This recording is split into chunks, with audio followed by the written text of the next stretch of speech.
ఇవాళ మనం చందమామ కథల నుండి అట్టమీది బొమ్మ గురించి తెలుసుకుందాం. దివ్యమంగళమూర్తి అయినటువంటి శ్రీకృష్ణ పరమాత్మ ద్వారకలో ఉంటూ ఒకనాడు నేను జన్మించిన యాదవ కులం ఉపసంహరించి వేస్తే కానీ ఈ అవతారమెత్తిన ప్రయోజనం పూర్తి కాదు అని తనలో అనుకోసాగాడు.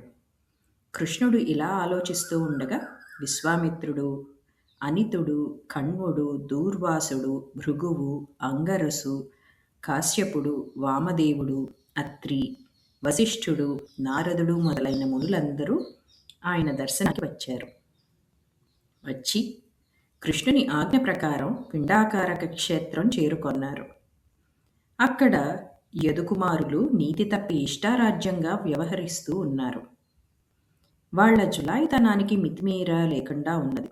క్షేత్రానికి వచ్చిన మహర్షులందరూ చూడగానే ఒక వేడుక చేద్దామని వాళ్లకు బుద్ధి పుట్టింది. వెంటనే సాంబుడనే కుర్రవాడికి చూలాలు వేషం వేసి ఆ ఋషుల ఎదుట నిలబెట్టారు. నిలబెట్టి అతి వినయంగా పాద ప్రమాణం ఆచరించి, మహాత్ములారా, మీరు త్రికాలజ్ఞులు కదా, ఈ స్త్రీకి ఏమి బిడ్డ కలుగుతుందో తెలుసుకోవలెనని కుతూహలంగా ఉన్నదట. ఆమె అడగటానికి సిగ్గుపడుతున్నది.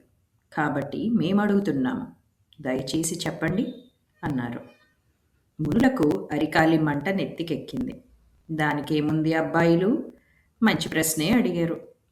ఈ అమ్మాయి కులనాశనం చేసే ఒక ముసలాన్ని ప్రసవిస్తుంది, ఇక వెళ్ళండి అన్నారు. వారు సాంబుడి వేషం విప్పేసరికల్లా అందులో నిజంగానే ఒక ముసలం ఉన్నది. అయోమయమైపోయింది యదుకుమారులకు. భయంతో తల్లడిల్లిపోయారు వాళ్ళు.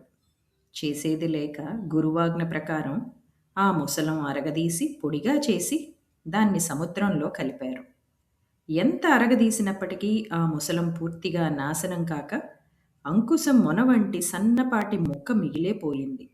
ఇదే శ్రీకృష్ణుని నిర్యాణానికి కారకమైంది.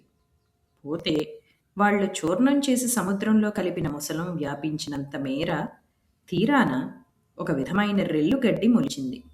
సూది మొనల కంటే వాడిగా ఉండే ఆ గడ్డితోనే చివరకు యాదవ కుమారులు జగడమాడి ఒకరినొకరు కొట్టుకోగా వారి కులం నాశనమై ఋషుల శాపం ఫలించింది. ఇదండి వాటి మన కథ.